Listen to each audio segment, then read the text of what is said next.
Hello, people of Table Community. Hello. Hey, glad you guys are here this morning on this kind of last final week before school and everything starts up again and craziness. So glad you're here. I just see people like, we're gonna start 5 minutes early next week. How's that sound, right? And then nobody will be here and just arrive when we're preaching, and then I'm preaching, or Molly's preaching, and you'll feel really guilty for not getting here on time. And that's how we're going to move forward, just shaming people for when they don't show up on time. So I got a couple quick announcements. The first one is this Friday, there's the North Greenville Church Fair. So that's actually a really fun thing that we get to do. So we get to go up to North Greenville. All the incoming freshmen are there. Thursday or Friday? Oh, it's probably Thursday if that's what I wrote down. But it's Friday in my mind. I'll let you know. You're not even here yet. Let's start over. Okay. So it is Thursday. I'm pretty sure, I'm 85% sure that this is Thursday. But it's at North Greenville's a church fair. All the incoming freshmen are there. So there's hundreds of students. And we set up a tent and we give away things like ramen noodles and Pop-Tarts and those kind of things as bait to lure them in so that we can talk to them and invite them to our church. You should come, Reagan. I probably will. It's a lot of fun. It's actually, it really is a lot of fun. So I'll be there. if you can come Thursday, If it's not Thursday. if it's not Thursday, hey, if you show up Thursday and nobody's there, come back on Friday. Okay? That's how we're gonna roll this. And then Memorial Day weekend, so that's 2 weekends from now. We're not doing church, we're doing breakfast church, okay? And so we're gonna get some electric griddles in here. We're gonna make some pancakes. And if you don't like pancakes, then you're uninvited, okay? What? So Leo's gonna bring his epic griddle. Oh yeah, Leo has the master griddle. Ooh. And I'll bring the Vermont maple syrup. so, oh yeah, and then And I'll bring the New Brunswick people maple that syrup. have. Yeah, Ah. I'll bring some Louisiana sugarcane syrup. Oh, How does that boy. sound? We'll have the syrup off. Done. All right. Well, hey guys, we're gonna worship this morning. So let me pray for us, and then we'll sing a little bit, and then listen to God's word. Dear God, thank you so much for an opportunity to come here this morning, as always, and to worship you and to lift praises up to you, God. We just ask that that the things that we sing this morning, they would be true of who you are, and they would bring you honor, they would bring you glory, and they would bring us to a place where we just sit before you, and we want to be more like you. God, as we look into things like contempt this morning, we just ask that the Holy Spirit would open our hearts and open our minds and help us to deal with the things that maybe we don't want to deal with and we want to overlook today, and just move us to a place where we become the people you created us to be. We love you. We thank you so much for your son, Jesus. In his name we pray. Amen. You guys stand and worship with us.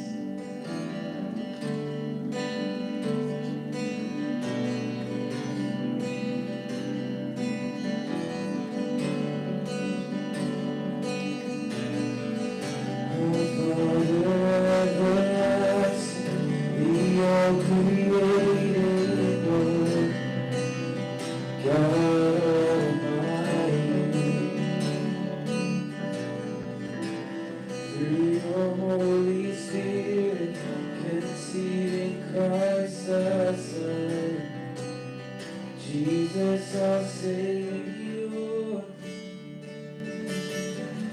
I believe in God our Father, I believe in Christ the Son, I believe in the Holy Spirit, our God is three in one, I believe in the resurrection, that we will rise again, for I believe in the name of Jesus.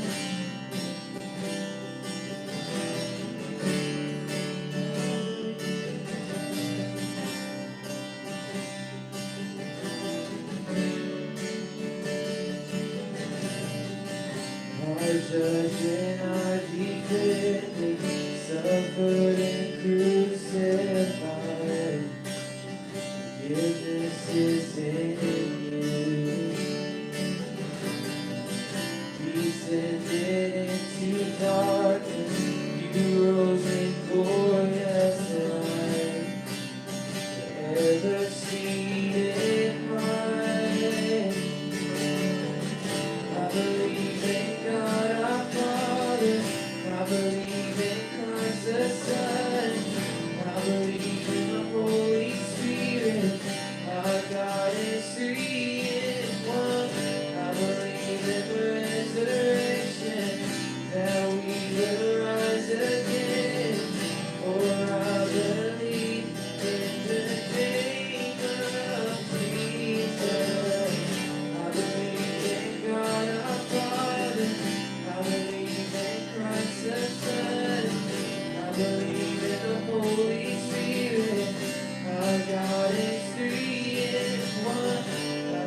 Yes, I believe that Jesus Christ is Lord.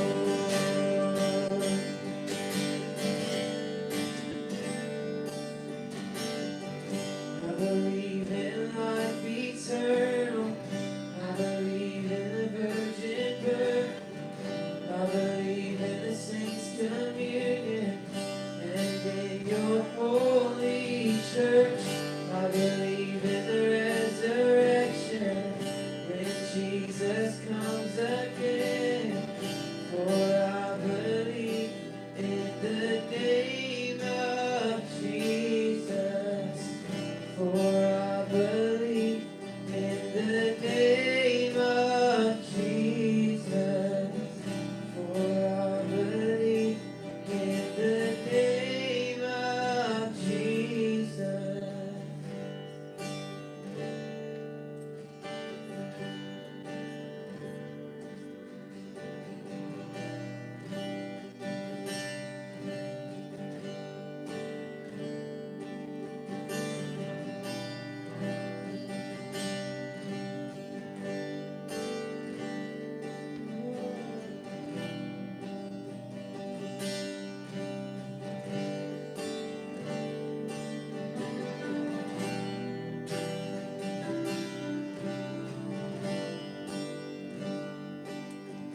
You are matchless in grace and mercy.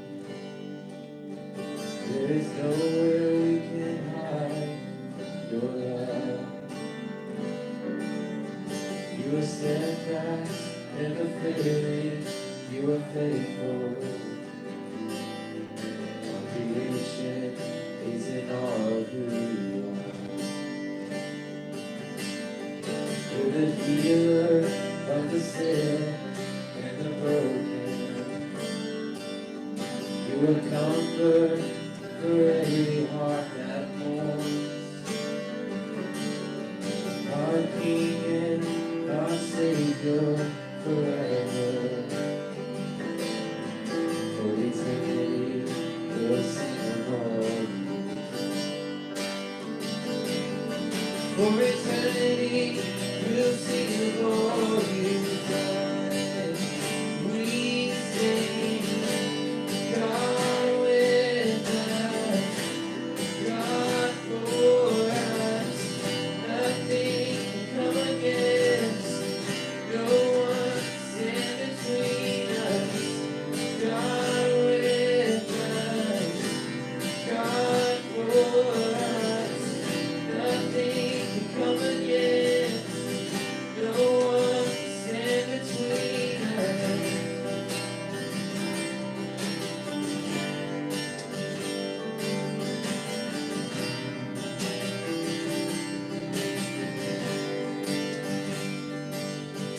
Your heart, it moves with compassion. There is life, there is healing, your love. You're the Father, the Son, and the Holy Spirit. For eternity, we'll sing of all you've done. We sing, God with us, God for us. Nothing can come against, no one stand between us. God with us, God for us. Nothing can come against, no one stand between us.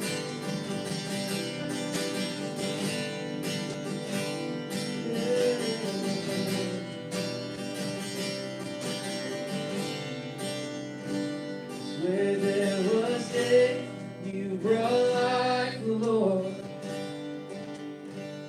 Where there was fear, you brought courage.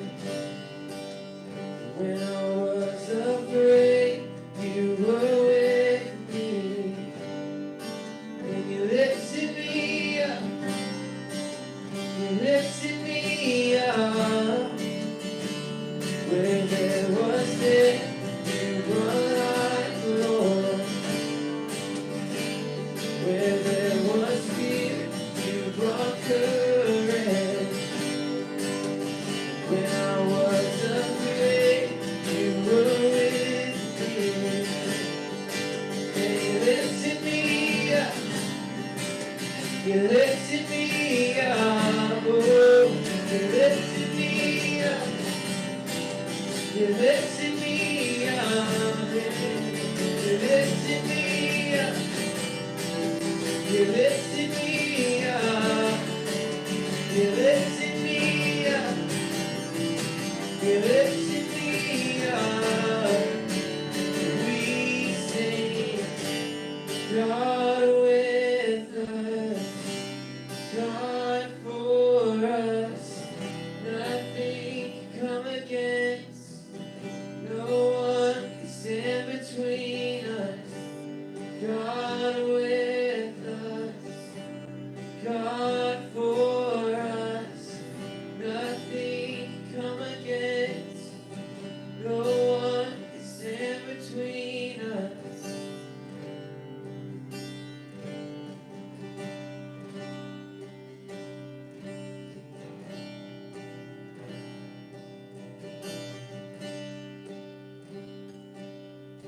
Father, we thank you for being on our side.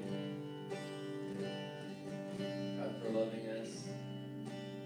And for continuously giving yourself for us. God, we just ask that you speak to us today. Help us to be receptive. God, help us to leave your change. In Jesus' name I pray. Amen. You guys can be seated. Amen. Hey, man, I started worshiping and I closed my eyes and was praying and then I opened them and then there were people here. So, that's good. So, hey, guys, I'm glad you're here. If you are here and this is your first time, bathrooms are in the back. There's coffee, or bathrooms are kind of in these back corners over here. Coffee's back there. Feel free. Get up. Go get you some. If things get boring, just find something to help you stay awake. Just do what you got to do, okay? All right, so we're glad. I'm glad you're here. How was everybody's week? So far? Good. Okay. Well, I asked you to do something this past week. Okay. Gave you some next steps, a homework assignment. I asked you to look for contempt this week. Okay. Anybody look for contempt this week? Anybody look for it? Yeah. It's not the most. It's not it's not a great thing to just ask somebody to say, "Hey, look for contempt this week." It has kind of a way of messing with you a little bit. Did you notice it in the culture? Did you see it in our culture this week? I mean, when you listen to music, did you notice contempt? Is there a sense that it talks down, it degrades other people? Podcasts. I'm a podcast guy. Radio. Anybody read the news this week? Okay. If you did, odds are you noticed contempt this week. Doesn't matter which news source you go to, they're all a little slanted these days, and that's just the way it is. And so with that comes contempt for whoever they're slanted against, okay? And so that's part of it. Anybody see anybody angry this week? In the news, in your real life, anybody angry ever? Anybody get angry this week about anything? Get upset for some reason at all? Okay? So many times the source of that anger is contempt. In our relationships, anybody notice contempt in your relationship? Maybe not the person you're closest to, but in any of your relationships, you think about that person. When I say that person, you think of that person, right? Okay? You have contempt for them, okay? We do too. Maybe you noticed it in your marriage this week, your spouse, your fiance, okay? You notice contempt? It's there. I told you. Not your job to point it out, but you might see it, okay? Try to look back at yourself. And so we talked about contempt, and it's one of those words that we don't always use all that often, okay? And so, in fact, I was walking with, we were door knocking with one of the guys I sell solar with, and, I was telling him about the sermon series and all that, and he's like, what is contempt? He's like, I know what it means, but what it, he's like, explain it to me. And so I gave him this definition right here that I gave you last week, and the definition was given to me. But contempt is this thing where we are self-certain, and we have this self-superior disdain for anything that we consider that's beneath us, and thus worthy of disrespect, ridicule, and scorn. And this is that thing we talked about last week. It is in there, and you thought I was never going to tell you what it was last week when I was speaking, and then we got to it, and it's just this thing, and it's dark, and it's in there, and it is insidious, and it's inside of us. And one of the ways that you find it, I told you to look for it, is your feelings, okay? So one of the things we'll look at this week is we use our logic to kind of justify our contempt that we have in our life. But the way that you discover it in your life is looking at your feelings, okay? You know, it comes from a place of anger, this boiling, that seething inside of you. When you hear that person, when you hear that name, when you hear that political group or what be, you know, you hear it and it stirs up that thing of anger. And you're like, I don't even know where that comes from, but I don't like them. And I just, you know, they're beneath me for that reason. And we describe it as a pattern of attitudes. It is a pattern. It is this thing comes up and this feeling comes up. And beneath that feeling, beneath that anger is this thing of contempt. And so I gave you some symptoms of contempt to look at last week. Okay, did you notice any of these? Did you notice any of these? Some of you left your notes here last week, and I kind of took offense to that. I kind of thought that might be on purpose. You're like, I don't want to do this. This is not how I want to define my week. Okay? But these are some of the symptoms. You notice sarcasm. Anybody hear sarcasm this week? It's everywhere, okay? And what happens with sarcasm is just there's somebody that holds something, they really, really value something. To them it is sacred. To them it is meaningful. And then we just come in with that just real slight comment, and it comes in there. And it just seems really quick and really witty, but it just cuts the legs right out from under people. That's contempt. Ridicule, okay? Cynicism of sacred things, where we look down on things that God says are good and holy. We talked about marriage. We talked about purity. Those are things that society looks down on. We look at them as maybe immature or anything that's contempt for those things that God says are good. Negativity. That's a sign of contempt. Anybody been around any negative people this week? Alan says yes, but Alan's so like the most positive person in the world. See, this is the deal. I can't stand to be around negative people, and the reason is I'm an Enneagram 3. My whole task in life is to get things done. And so some of my best friends in life have all been 7s. And the reasons are you can talk them into doing anything, right? You can get a lot done with a 7, okay?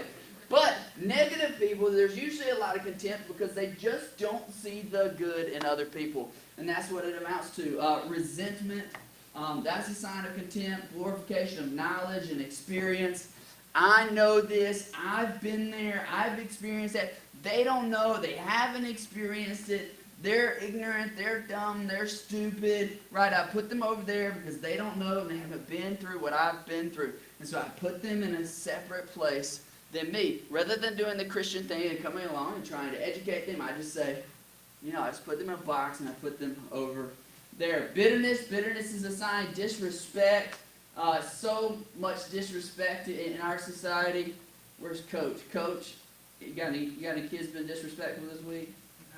No, dang it, right? Contempt. Even the sarcasm in your voice, right? Hey. Sorry, I'm not going to call people out today. All right. Disbelief in the power of change. This is what happens when we have contempt for ourselves and when we have contempt for the teaching of Jesus. We just look at ourselves and we just get really, pity. I can't do that. The change may be for other people, but it's not for me. That's contempt for yourself. Isolation. That's a sign of contempt. If you begin to see yourself isolated, a lot of times it's contempt, and it's just because you've boxed other people up and you've put them over there, but what's really happened is they haven't changed at all. You've just put up walls in your own life. Arrogance, judgment, gossip. We love this, right? We like to talk about people when they're not around and talk about them in ways that we wouldn't, things about them that we wouldn't say in front of them. That's contempt. That's what that is. Anger, rage, anything. That's what I'm saying. It's your feelings, guys. It's your feelings. You look at your feelings. When you find anger, so much time that is contempt. And then this last one I think is so important is this thing of certainty. This is the thing us as Christians, we get accused of a lot. Everybody's got it. But we kind of have this righteous certainty. And so many times we justify all of our anger with this one little shred of truth that we call righteous anger, or we're using it to justify all of our, and what it is certainty, okay? And most of the time, that kind of certainty is actually sinful, and so we want to avoid that. So I ask you to notice it this week, okay? And hopefully you begin to notice it, and you begin to see it. And maybe it ruined your week a little bit when you started to see it, and that's okay. I actually think that's what the Holy Spirit wants to happen in our lives, is that this thing will upset us. Because contempt has the power to cut us off, to separate us from everything that God says is good, right? from his light, from growth, from maturity, from being able to experience life the way that God intends for us to experience it, and ultimately keep us from being the people God created us to be. Contempt is a disease, and it is a disease that is deep and within us, and it has the power to cut us off from life, okay, and in effect kill us. And so some of you probably saw this list, and you started looking for contempt this week, and some of you wanted to deflect it, okay? You wanted to deflect it, and the way some people deflect it is you just look at the list. I gave you a list, and some of you don't have to raise your hand, but you went home and you're just like, okay, this week I'm not going to be sarcastic. This week I'm not going to ridicule. This week I'm going to be positive all week long, okay? I'm not going to disregard people. I'm not going to be bitter. I'm not going to disrespect people. You just made a checklist, right? When contempt is this thing that is beneath the thing, okay? These are just symptoms, and so you took the symptoms and you wanted to make rules out of the symptoms. Okay, that's that external thing. We create these rules, that's outside of us. Jesus is trying to do work on the heart. This is a deal. You can't root out the disease of contempt just by dealing with the symptoms of it, okay? And some of you deflected it that way. Others of us, we deflected other ways. This is my favorite. We like to justify it, okay? There's people that we put in this place of contempt. We hold them in contempt. And instead of actually addressing the contempt in our lives, we look at it and we begin to justify it, okay? We say, I hold this person in contempt. We love to do this with politicians, right? You put them in this place of contempt, and I can give you 10 reasons this week from stupid stuff that they did that why they deserve to be in this place of contempt, okay? And so what we do is, we go back to this thing of certainty. It's that righteous anger, right? And, oh, yes, and God's on my side. Okay, and so we have this righteous anger, and all of a sudden we just justify all this other anger that we have in our life. And you know, now the irony is maybe some of you are like even more angry this week than you were last week before we talked about it. You just started noticing, you got madder and madder, and then you're just like, well, I've got it in my life, and it's not going to change, right? That's contempt, okay? And I have more contempt than I did last week, okay? This is the deal. I told you last week, I just want you to notice it. And the reason is that this thing takes time to work through. So, everybody, take a deep breath. Right? Okay. All right, take another deep breath. And just take a moment and begin to ask the Holy Spirit to remind you of how you felt this week. And hopefully, as you begin to see these things, they bothered you, okay? And you began to see anger in your own life, and you began to see the source of that seething thing that's just happening beneath the surface, okay? And you began to trace your feelings back, and you began to find that at the source of those things is this thing called contempt. And we want to begin to ask ourselves, what is that thing that is inside of me? And begin to imagine a life, what life would look like if we could live above that. Now I'm going to warn you, I'm not going to fix it again this week, okay?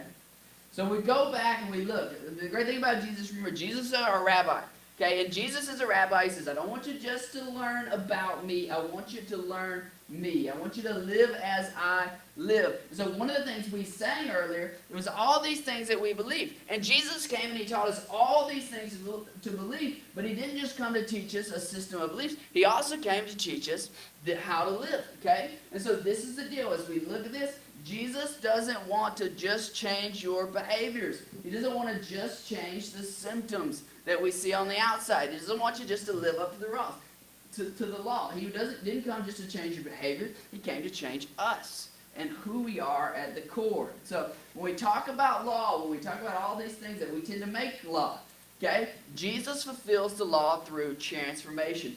That is, he wants to change who you are so that at the core of who you are the kind of person that doesn't actually need a law at all, okay? So later in the Sermon on the Mount, Jesus says this thing that some of us get hung up on sometimes. He says, be perfect as my heavenly Father is perfect. Right? Sounds simple enough, right? Okay? This is what Jesus means by that. So many times we look at it through a Greek perspective and we're like, okay, I just got to be perfect. Got to do it. Okay? Jesus is talking through a Hebrew lens. Because if Jesus is anything, he's a good Jew. Okay? And what he means when he says that is that what is on the inside, what is on the heart, is aligned, it is in harmony with what's on the outside. So who you are on the inside is in harmony with who's on the outside. So that you become a good person from whom good things naturally flow. You become a good tree that produces good fruit because that's who you are. And that's why Jesus says that all these external laws have a significant impact on us, because he's not trying to change how we behave, he's trying to change who we are. And of course that has implications for how we live. And so today, Jesus is inviting you on that journey. Okay? It's a journey of inner transformation, so that you can become a good person from whom good things naturally flow. That's who you are. But if you want to go on that journey, you have to deal with the thing at the core, which is this thing of contempt. So we're going to look again in Matthew chapter 5, and we started last week at the beginning of where Jesus says 6 times, "You have heard it said, but I say." Okay? And he says last week, he said, "You have heard it said, don't murder." Cool. Great. Everybody live up to that this week? Good. All right. If not, we'll have confession later. I'm a mandatory, what's it called? You gotta tell the cops when people do bad things, okay? Mandatory reporter, okay? If you murder somebody, I'm gonna turn you in, but I'm gonna hold your hand as we walk to jail, okay? So you have heard it said, but I say. Last week he says, don't murder. And he says, not only murder, he says, don't get angry. And we're like, oh, that's kind of hard. Okay, so we try to make that a new rule. And Jesus says, don't murder. He begins with, he says, you have heard it said, and he lists out this law that's from the Old Testament. It's one of the 10 Commandments. And it says this external rule. It doesn't really touch us. We love those kinds of rules because everything feels right on the inside, but we don't actually have to address the seething thing that's on the inside. And so he says, you have heard it said, but then he says, but I say, okay? And then Jesus always says something that has to do with the heart, something that's at a heart level. And this is the deal. To deal with that thing at the heart level, the path to understanding what is going on at that heart level is found through your feelings, okay? It's just like when you buy something, okay? When you buy something, you don't buy things because you logically need it. You buy it because you want it, okay?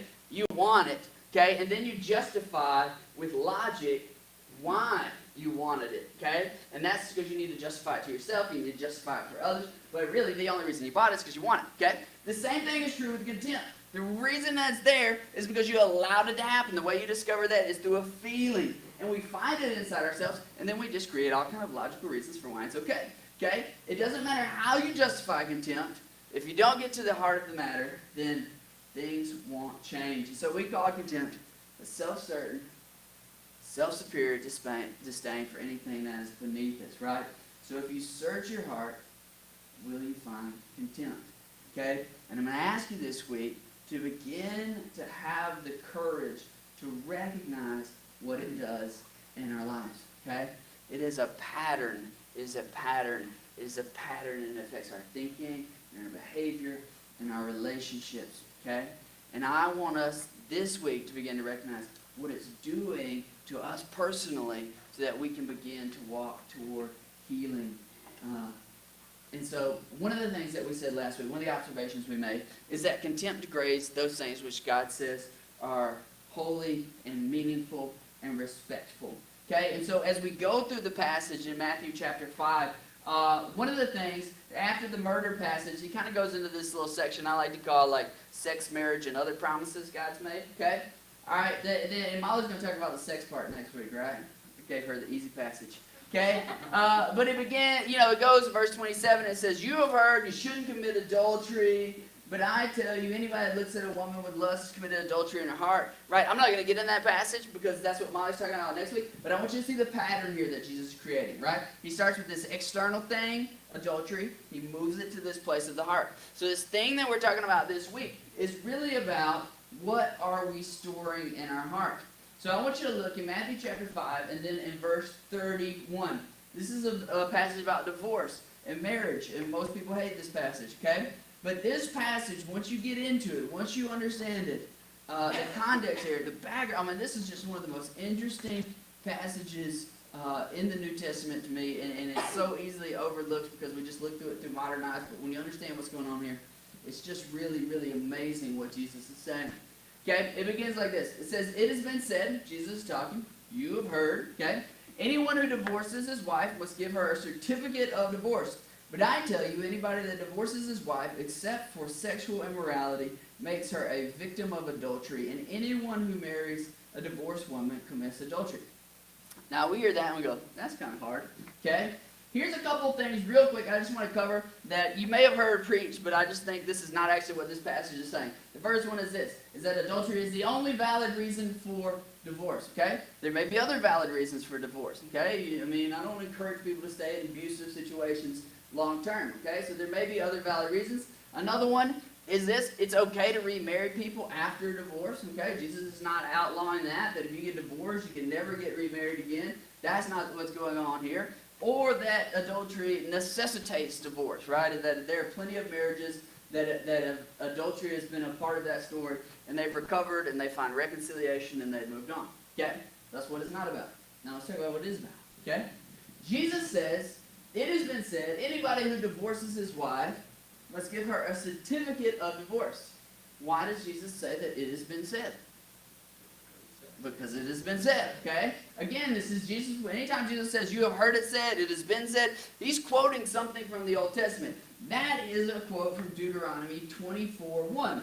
And that says this, when a man takes a wife and marries her, and he finds no favor in his eyes because he has found some indecency in her, and he writes her a certificate of divorce and puts it in her hands and sends her out of the house. So basically, this is how it worked, okay? In this day and age, a man had all the power, and he could divorce a woman for basically whatever reason he wanted. And so, in fact, there was this rabbi, his name was Hillel, he was very popular at the time, and he loved this passage. He basically said, you could divorce her for literally anything. I mean, if like she got too old, move on, find a younger woman. If she's, she don't look as good as she used to, find you a new one.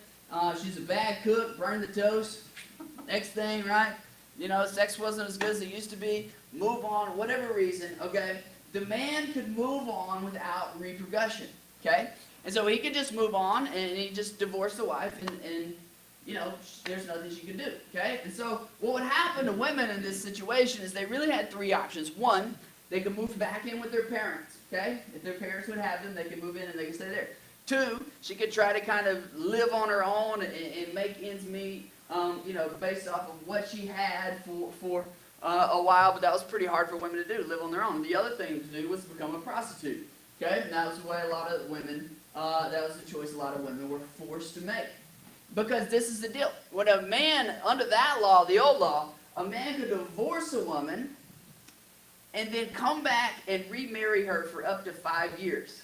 So basically, he was free to do whatever he wanted for 5 years, but she wasn't, okay?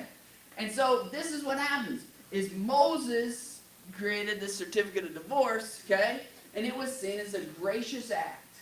Because that certificate of divorce basically said that if that was given to a woman, she could go on and she could live her own life. She was free now, right? She could do what she wants. She could be reclaimed, that she wasn't like on retainer for 5 years. She could go remarry if she wanted to. And so there was a certificate and she could move on. And so Jesus talks again about this in Matthew 19. He says this, they said to him, people talking to Jesus, they said, why did Moses command one give a certificate of divorce and send her away? Jesus said to them, because of the hardness of your heart, Moses allowed you to divorce your wife, but from the beginning, it was not so. Okay? This is the deal. Jesus said, the reason that Moses gave that to you is because of the hardness of your heart. In other words, this is what happened. Moses created a law because you had so much contempt in your heart that you were destroying the lives of women. Okay? And so he gave this to you. And now, actually, the thing is that you're doing is you are using that, and you think you're doing them some kind of favor by giving them a certificate of divorce. And so, but you haven't actually addressed the contempt that's in your life. You haven't addressed the contempt that is in your life. He says, from the beginning, the marriage wasn't always that way. That God created marriage as this kind of sacred thing, this sacred bond between people, this covenant commitment between people. You had contempt for that. That's something God says is holy. You look down on that with disdain. You look down on your wife with disdain. You probably look down on, if you're rolling like that, you're probably looking at all women that way. That's the deal. And God says, you just created a rule so to justify your behavior, the contempt you have in your heart. Now you feel good about it, okay? Right? He says, but this is the deal. You never address what is going on at the deeper level. So just saying, you don't get a get out of jail free card just because, you created a rule to make yourself feel good about that.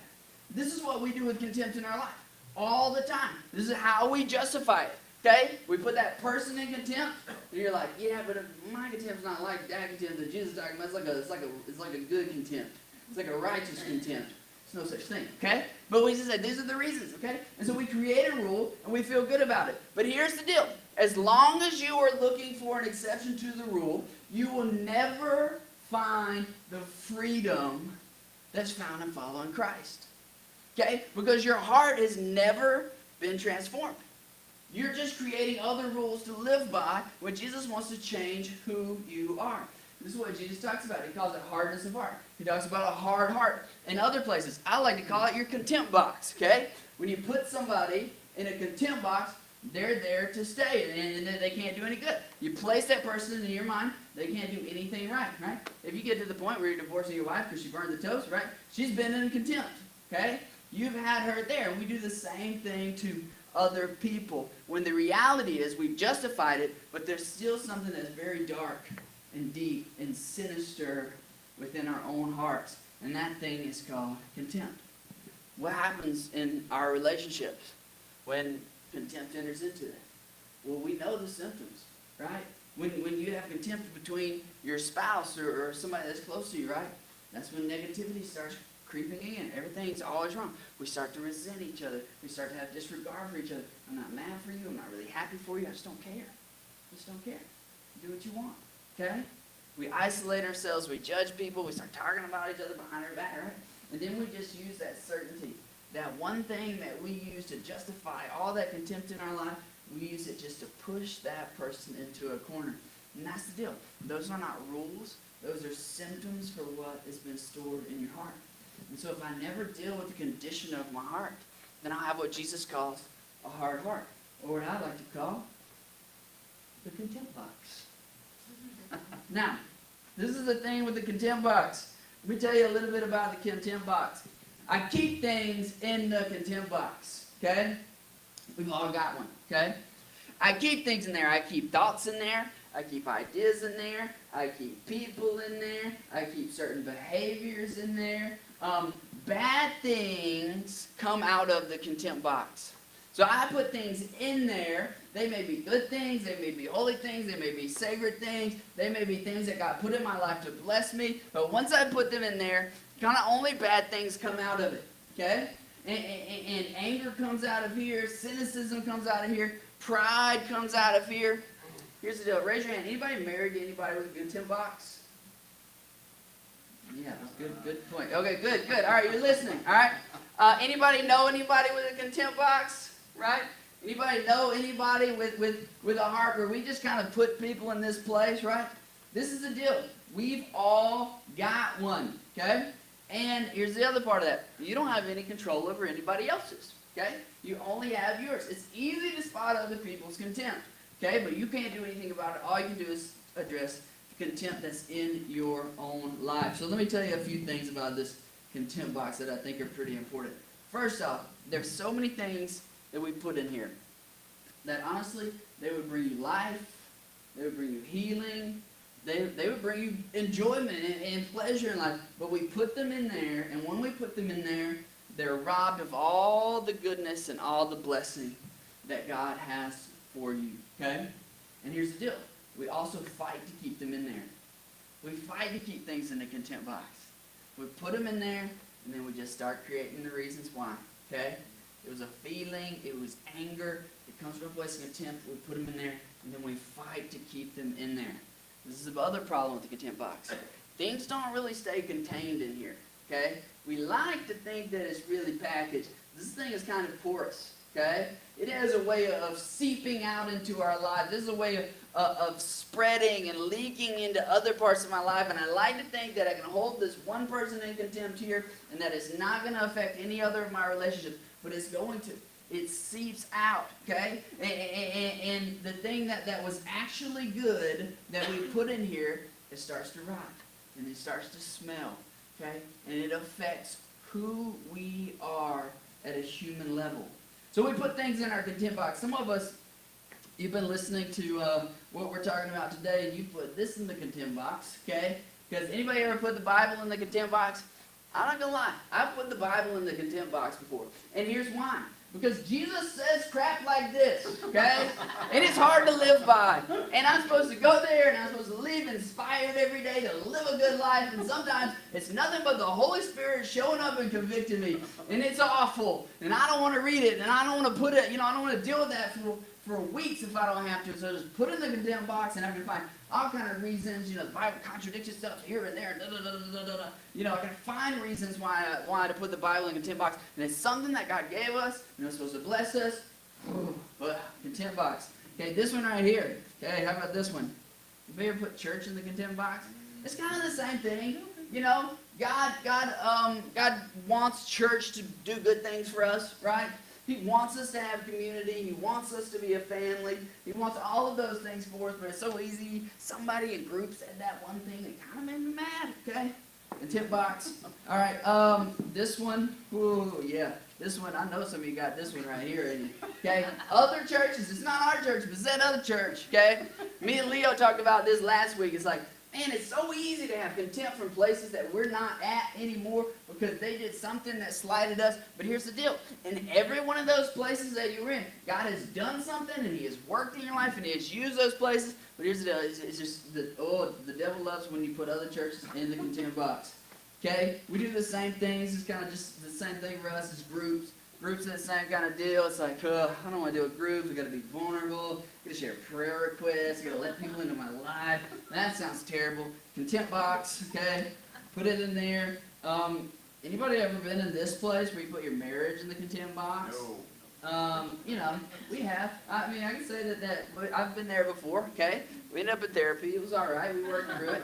But here's the deal. We can put our marriage in a contempt box, and you just start thinking all these awful thoughts that you would never tell anybody. But you start thinking, what could life be like if I had never made that crazy choice? What was I thinking? Okay, marriage in the contempt box.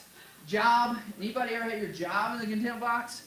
Right? You're at a work and you don't like to work there, and this is the problem. You just have contempt for the work that you do, and so you quit that job and you go to another job, and guess what? It's also in the contempt box. And the problem is not the job. The problem is you got contempt in your heart, and you go with you to whatever job you're at. So you put it in contempt.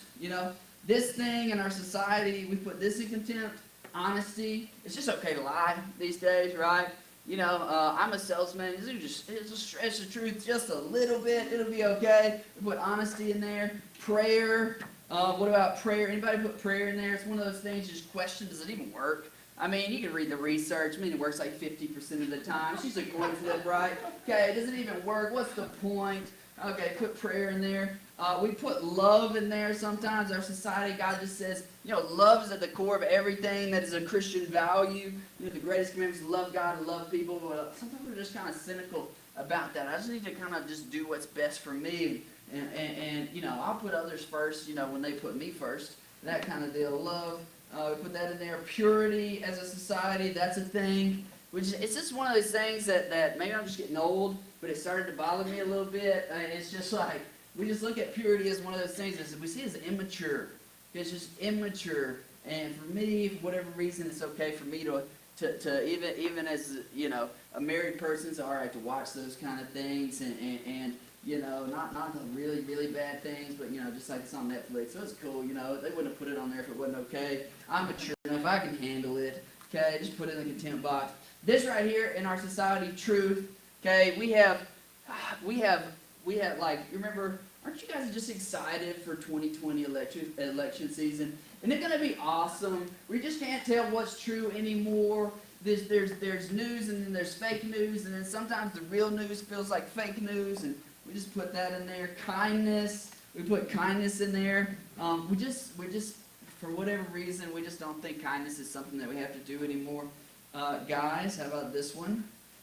Your wife, your fiance, you ever put her in the contempt box? Me neither. Husband, they're just men, and they're just not very smart, and they do stupid things sometimes, and they're just brutes, and put them in there. This one, coach, where you at? The teens, man, Nobody likes those guys. Put them in the contempt box. How about this one? This is like people's favorite right now, millennials. Millennials, right? Put them in a contempt box. And you know the thing with millennials, they just want everybody else to pay for everything that they do, okay? And they just need to grow up and learn to work. And I didn't write it, but the only thing worse than that is Generation Z. That's the one that follows. Those guys won't answer a text for nothing. They just read it and ignore it. You know, just, put them in the contempt box. Anybody got mom in the contempt box? Anybody got mom in the contempt box?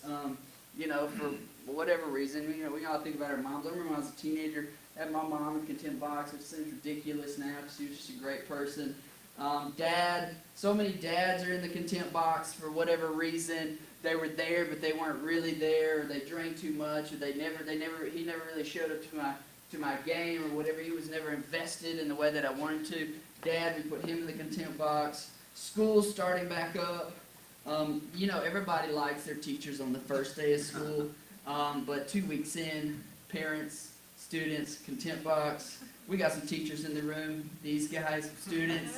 Yeah, right. They're great now. They're going to do their first homework assignment. It's the third one that they won't do, and they don't care. They don't care what you have to say. You're really passionate about biology, and they know you're not going to use that when you grow up. So they put that in there. Coaches. All right, coaches in the contempt box. I've had coaches in the contempt box. Here's the deal, coach. You didn't put me in, and I should have been in, and you should have played me more. I'm just going to put you in the contempt box. This is something, there's just a lot more of these people in society now. This is just addicts. There's so many people with drug problems in society now. It's huge. It's just a huge issue. I mean, I read just recently that the foster care system has like doubled in size in the last year, and it's all because of addiction problems. We just look at those people, look down on them, they're awful. I've done this before. I've had these people in there, church people, okay? Church people are the worst kind of people, okay? Because they got all those laws and the righteousness, and they're right about their righteousness, and so on and so forth. You ever had church people in the contempt box? And not these church people. We all love the church people that we sit next to. It's the ones, those other church people. They're the worst. Put them in the contempt box, okay? Women, we do this all the time in society. We just look down as women. They're not as capable. They can't do as much. Just, man, they should be in the kitchen. They should be birthing children, right? Put them in the contempt box. Right, women are looking at men and just, put them, you know, they deserve to be in the contempt box as well. This one, I don't know, somebody else must have put this one in there. Pastors, anybody put pastors in the contempt box?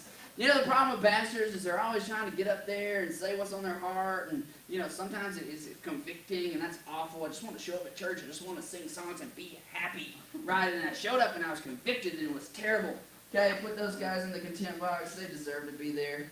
Okay, this one, you just see it so much. We all wish we were one, but we're not, and so we're just rich people, right? Just put rich people in the contempt box. You know, that's the deal with rich people. They just hoard it all for themselves. You know, the 1% are just, oh, man, those guys are the worst. They just hoard it for themselves, and they just share it, and they can just really, they have the power to change society, but they choose not to, so we're going to put them in the contempt box. The other side of that is poor people. If they would just get their act together, right? Just, oh my gosh, if they would work hard enough, then they could just overcome whatever the obstacle is and just discover the American dream. Those people are the worst. Okay, but nobody's worse than this right here. The Democrats, right? We all hate the Democrats. Everybody hates Democrats. If you don't hate the Democrats, then you hate these guys, which are the Republicans, okay? Nothing's worse than whichever side you're on the opposite of, okay? And so, there you go. You got them, okay? They're no good. This guy right here. Anybody heard of this guy? Anybody got any contempt for this guy right here? I mean, this is a guy, and maybe you feel differently, but you know, that's one of these politicians. 10 things this week I can tell you for why he deserves to be in the contempt box. Okay? But here's the deal, and maybe you know, if the flip side of that would say Hillary, which seems kind of ridiculous at this point, or AOC, or whoever the villain is on the other side, right? We just put them in our contempt box. They can't do anything right. And here's the deal. You see contempt in our society when we talk about politics. And society cannot survive contempt. It just spreads us and separates us. When it gets into our schools, when it gets into your relationships between teachers and students and faculty, you just see separation begin to happen with people. You see it in our families, how it just drives us apart, in our friendships, in our marriages, right?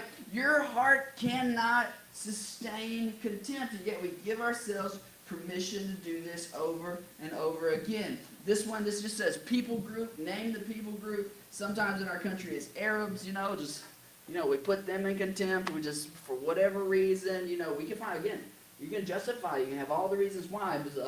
Hispanics, that's a big one lately.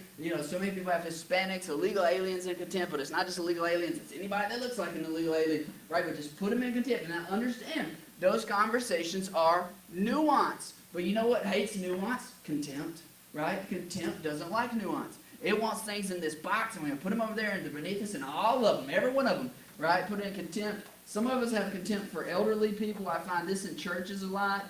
Elderly people that they've come and they've served and they've worshiped forever and ever and ever, and they deserve to be taken care of, and all these things are just, they don't really serve us. They don't, we don't get a lot of usefulness out of them, so put them in the contempt box. Lazy people, oh man, I have contempt for those guys. That person, okay? I don't even have to tell you who that person is. You know who that person is. Everybody's already thinking of that person. I can see it on your faces. Every one of you goes, look. You got real stern whenever I said that person, because you thought of whoever that person is, and you got them in there. They're not getting out, okay? Here's the deal, and you got reasons why. You really do, okay? Because a lot of times that person is someone who hurt you. There's somebody who hurt you in life. They slighted you in some way. They were supposed to be this kind of person in your life, but they weren't. They weren't there for you. They hurt you in that kind of way. Some of you have contempt for your boss. I always do. That's why I try not to work for other people, okay? Just, it's hard not to have contempt for this. Okay, if you're married or you're going to be married, you'll find contempt for this person. That's your father-in-law, and you're married to me. I'm married to my wife, and all of her baggage is connected to him. He's a pretty good guy, but even pretty good guys screw their children up somehow, right? You just got contempt for them in some way or the other, even though you love them and you like to be around them. There's just times, you just put them in the contempt box. And if you don't have contempt for that person, you're really going to not have contempt for this person. Guys, your mother-in-law, because here's the deal with mother-in-laws, they want to be a part of everything. You're like, this is my house, and when you're in my house, we operate by my rules. She doesn't understand that, right? Put her in the contempt box, okay? That's the deal. And so these things, you just see how this is just a pattern. It doesn't matter what the relationship is or who the person is. It's easy to find contempt. It's easy to find contempt. And it spreads. It started with one of the things you put in the box, but now all of a sudden it's leaking into all these other parts of your life. And then ultimately you find yourself where you're like, well, Jesus is going to be in the contempt box. Right? Because he has something to say about all these people and all these things and all these ideas. And you just have contempt for that person. I was talking with Molly this week about one of Jesus' teachers. I'm not even going to tell you what it is because you're not there. You're not ready for it yet. Okay? But she was like, I was like 98% there, but I had this one caveat, and I thought, it kind of has to do with my kids, so it's probably justified. And so, but she's like, I just started searching my heart, and I looked at contempt that was there, and I let go of that thing. You know what? It felt like freedom. It felt like salvation. But this is the deal. You gotta get a hold of this contempt thing, because there's a reason. It's not a side note in Jesus' teaching, right? It's a reason this is at the center of the Sermon on the Mount, because this is a condition of the heart that will rot away everything that is good. Everything that is in this box has the power to bless you. Everything in the box has the power within it to be good in your life. Even that politician that you put in contempt, they can do right every 1 out of 10 times. And it's okay to admit it. Okay? And I hate to admit it, because there's a million reasons why I have them in that contempt box. This is the deal. Jesus says this is at the heart of everything. And there's so much goodness that could come from this that is just this rotting away. And when we get all that contempt in our heart, honestly, it becomes, if that person, that person, when I held up that sign that they thought of, if they came here and they sat next to you, you'd struggle to worship because of the contempt that's in your heart. You struggle to give in the way that God calls you to give and to love for others and care for others because you have that person, that thing, that idea, that people group in the contempt box. And you've made up reasons why it's okay to have them in there and why that's okay. And ultimately, if that's the deal, if you just keep living by caveats and rules that you made, this is who you put in the contempt box. You put yourself in the contempt box, and you said, I'm not capable of change. Okay? Jesus is in there because he taught that thing, and it's just, his standard is too high. This is the deal. It's not even about a standard for Jesus. It's not about a law for Jesus. It's about a condition of the heart. And when you don't follow Jesus' teachings and believe that change is possible for me, that transformation is possible for me, then ultimately you're holding Jesus in contempt, and you're holding yourself in contempt. Because Jesus says that is possible. That you can become a good tree that produces good fruit. That you can be a good person from whom good things naturally flow. He says, out of the overflow of the mouth, the heart speaks. That what is on the inside will come out. And it doesn't matter how many excuses and how many rules and how many caveats you make. That if you don't address the contempt that is in the heart, then you'll never know the freedom of Christ. And ultimately, when we put this in there and we allow contempt into our life, it actually makes us a bad tree that produces bad fruit, right? And it changes who we are. And so last week I asked you just to do one thing. I just asked you to be aware of contempt, just to notice contempt. You know, that's not hard to do. Okay, just look around. It is everywhere. This week I'm asking you to do this. This is very simple. Just reflect. What is contempt doing in my life? What is it doing to me as a person? I want you to go through, and I wrote a list right here, and you know, if you're really bored, you can go back and you can listen to the sermon and it'll help you. But go home and write down the things and the people that you have in your contempt box. Who have you put in there, and what good and blessing does God want from those things in your life that you just put them in there and they can't do any right? And so take time to reflect. How does this thing express itself in my life? How did I get there? Feel your way to that spot. Okay? Eventually you work yourself to a place of confession. You don't have to confess this week, but you get those things, you write them down, and then you take them to God and you confess those things. You know what's really, really good? This is at first you start by confessing to God, then you find a friend, you sit down and you talk about that thing. And it doesn't have to be that person they have in the contempt box, but you need to start by talking to somebody and say, I got this person in the contempt box. Okay? And then we get to a place where we can choose, how am I going to deal with it? What am I going to store in my heart? When that sense of anger starts to, this seething thing starts to rise up within me. You're familiar with it. You've traced it back.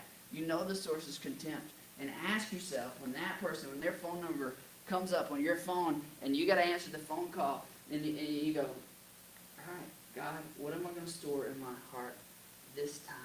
You have to replace the contempt with the goodness that Jesus wants for us. We want this to be quick. I'm going to tell you, you want this to be quick. You want to go home, you want to stick it in the microwave, 30 seconds later, pull it out, it's done, I don't have contempt in my life anymore, okay? It's a process. It is a process, and we're going to come back to it again and again and again. Think of contempt as that wide path in the woods. Okay, it's that wide path in the woods, and you've been down it so many times that you're walking on, you're not even aware that you're doing it anymore. Okay, you're just storing contempt, and it's there, and it's easy. It's easy to store contempt in our heart because it spreads and it's everywhere, and it just, you know, it's just easy to store. But as you walk, I want you to reflect. Do I want to go there? Is that what I want to put into my relationship with that person? There's a reason to hold contempt. I've got reasons. I can justify it. But is that what God wants me to put in there? Okay, is that what I want to store in my heart? And that's the wide road, right? And then there's that other road we talked about before. That's the narrow path. Okay? That's the narrow path. And when I first start walking down that road, it's pretty hard. You know why? Because the branches are slapping me, and I got all this extra baggage, right? I'm carrying it with me. Okay, but as you take things out of your contempt box, what you'll find is the narrow road is the road to healing. And it's hard, but we begin by making the right choice. Okay? And then the next time when you have an option to store contempt in your heart, you make the right choice. And then the next time when you have the option between contempt and the pure thing, the holy thing, I choose that instead. And slowly and gradually, you see who you are be changed by following Jesus so that you actually become a person that doesn't need the rules, that doesn't need the caveats, that isn't trying to justify anything, right? Because you don't have to, because God's changed who you are. And so that one little caveat that you were holding on to, you let go of it, and all of a sudden you realize you're walking with Jesus and you're following him single file down the narrow path, and it's good. And who you are is a good person from whom good things naturally flow. Kelly, you guys can go ahead and come up. This is a process. It's a journey. It's not rules to live by. It's really not. It's not rules to live by. And Jesus wants you to be a person who's changed. So you don't even need rules to live by. So last week I just said start with awareness. Just notice it. This week, I want you to ask yourself, what is this thing doing to my life? Who have I put in this box? And what is it doing to my life and my relationships and my thoughts and all the things that are going on in my life? Next week, Molly's going to teach, and she will begin to start to address what it means to deal with contempt in our lives. Let's pray. Dear God, thank you so much for your son Jesus. Thank you that he did more than come to die for symptoms and rules and our justification. But he came to die and to be raised alive so that we can be changed and transformed and brought to new life. Sweet God, give us the courage. Courage to look inside, to begin to see what this thing of contempt is doing in our lives and how it's affecting our hearts. And God, our hearts that are hard, that are just little boxes of contempt, I ask that you will soften them. And we begin to journey to a place where we just see the best in people, when we see them as a blessing, as capable of bringing goodness into our lives. And we know that that goodness comes from you. We love you. It's your name we pray. Amen. Okay, stay with us. Let's respond in worship.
Oh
give you control. Consume me from the inside out, Lord. Let justice and praise become my embrace, to love you from the inside out.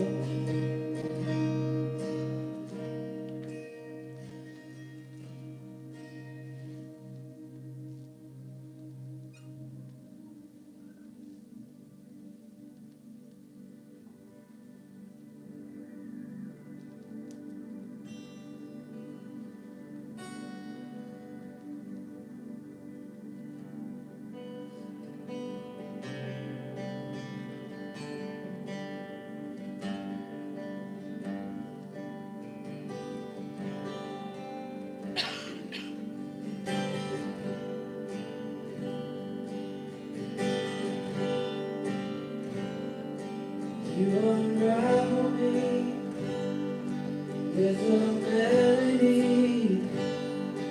You surround me with a song of deliverance from my enemies, till all my fears are gone.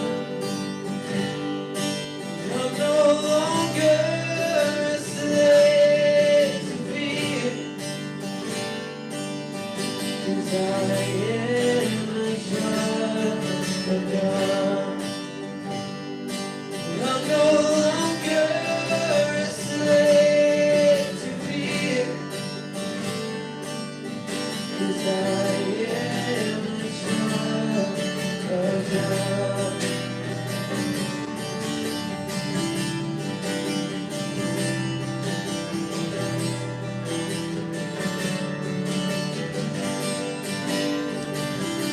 From my mother's womb, you have chosen me. Love has called my name. I've been born again to your family. Your blood flows through my veins. And I'm no longer a slave to fear, 'cause I am a child of God. And I'm no longer a slave to fear, 'cause I am a child of God. I'm no longer, and I'm no longer a slave to fear, 'cause I am a child of God. And I'm no longer a slave to fear, 'cause I am a child of God.